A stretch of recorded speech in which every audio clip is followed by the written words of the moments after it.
You may surprise that how the useless rice water can advantage your hairs. But yeah, that's real.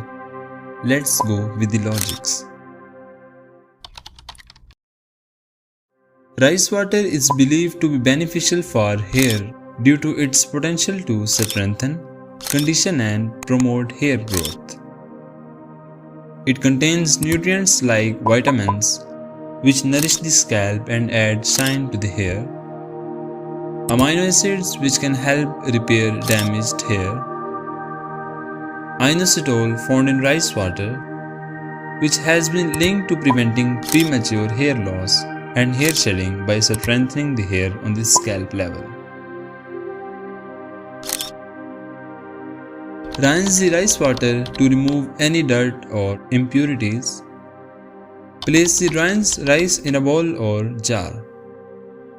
Then add the 2 cups of water and let the rice soak for 30 minutes, allowing it to release its nutrients into the water.